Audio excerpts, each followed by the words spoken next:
Hello everyone, ito ang ating uulamin for today. So ayan, sa mga hindi nakakaalam kung ano ang tawag dito, ito ay suso. So ayan, may mga tao na hindi kumakain ito. So respeto natin sila kasi may kanya-kanya naman tayong gusto at may kanya-kanya tayong ayaw na kainin.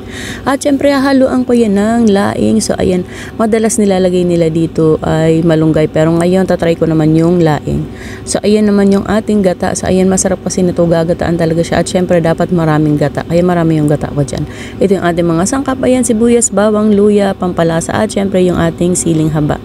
So ayan nga, at pinakulo ko muna yung gata. Ayan, hinati ko yung gata, bali dalawang gata lalagay natin dyan. So ito muna yung una, at syempre pakuluin ko muna yan, nilagay ko na yung lahat ng mga sangkap. Ayan, halo-haluin lang para hindi magbuo-buo yung ating gata. So yan, ganyan-ganyan lang. Antayin lang natin yan na kumulo bago natin lagay itong ating suso. So ayan nga, kumukulo na siya, kaya ayan, nilagay ko na yung ating suso.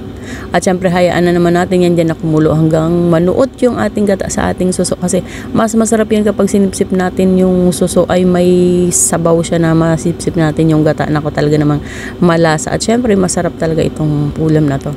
So ayan nga, at kumukulo na yan. Ayan, halo-haluin lang natin, medyo nagbubuo na talaga yung ating gata, pero okay lang naman yan, hindi naman masyado. So ayan, hayaan lang natin yan hanggang maluto at manuot yung gata sa ating suso.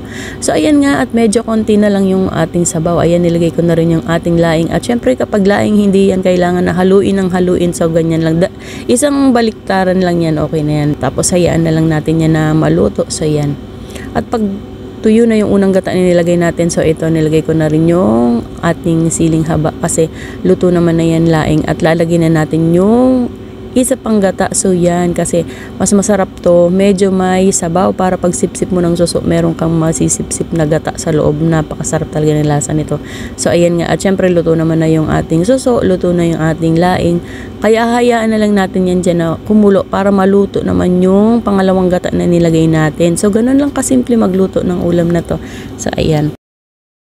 Ayan nga, at luto na yan. At syempre yan ang ating ulam for today. Yung iba, hindi kumakain ito. So irespeto natin kasi tayo naman ay may mga kanya-kanyang panlasa, may mga kanya-kanyang gusto, at may mga kanya-kanyang ayaw.